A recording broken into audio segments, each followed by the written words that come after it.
Across southern Africa, there's a name that still makes people lower their voices and parents warn their children about before bed. A name so feared that some people still raise their beds on bricks at night. That name is the Tokoloshe. Today we're diving into the myths, legends, and real-life encounters surrounding one of the most terrifying and misunderstood entities in African folklore.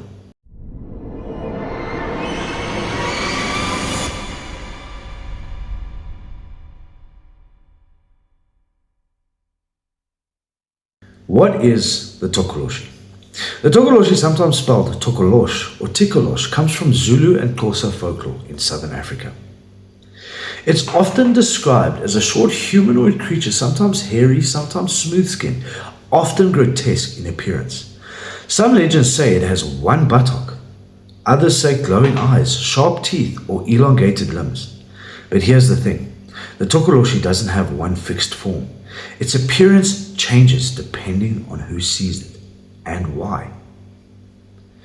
Here are some of the myths and traditional beliefs.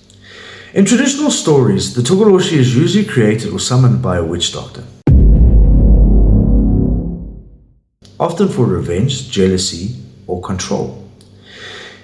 It's said to be invisible to adults unless a spell is broken, fully visible to children and animals, and able to squeeze through tiny spaces, capable of causing illness, misfortune, or death. One of the most chilling beliefs, the Tokoloshe is often blamed for sleep paralysis, nighttime attacks, unexplained deaths, and sexual assault, which brings us to one of its darkest associations, the Tokoloshe and the night. Many people claim the Tokoloshe attacks while you sleep. Victims describe waking up unable to move, a crushing weight on their chest, a presence watching them, a feeling of terror so intense it feels supernatural. Sound familiar? Some researchers suggest sleep paralysis. Others believe these experiences are too culturally specific and too consistent to ignore. In many communities, people still raise their beds off the floor to keep the Tokoloshe from reaching them.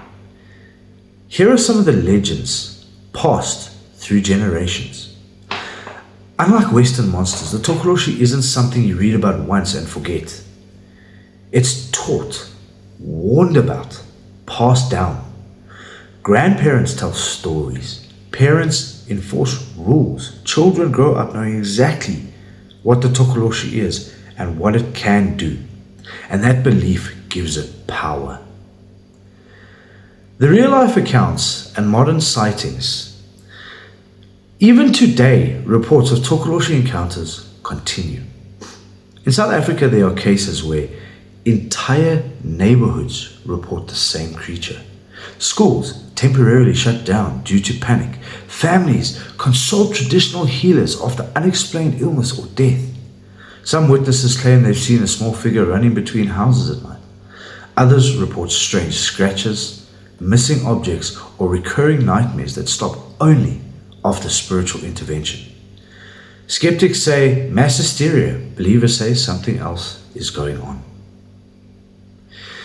Is the Tokoloshe real? Here's the big question.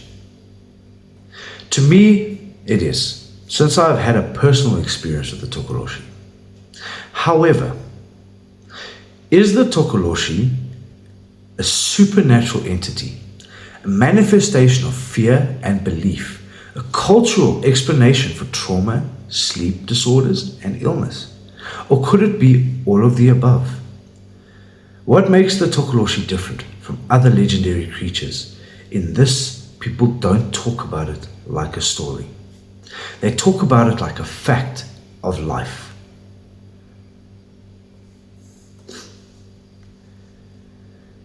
Here's a cultural respect and understanding. It's important to say this. The Tokoloshe isn't just a monster. It's part of a living belief system, deeply connected to history, spirituality, and identity. Dismissing it outright ignores the experience of millions of people who genuinely fear and respect it. Whether you believe in the Tokoloshe or not, the Tokoloshe represents something very real, fear, control, the unknown, and the things we don't yet understand. My experience, however, was due to not respecting rules set out for an area where a witch doctor had their hut. It seems the Tokoloshe was sent to watch, wait, and anticipate, with the likelihood in mind that it would be having to protect the witch doctor. If you want to hear more of this story, let me know down in the comments. I might just make a part 2. So here's my closing thoughts. So tonight, when the room goes quiet, when sleep starts to creep in and something feels just slightly off, ask yourself, is it just your mind? Or is something watching you from below the bed?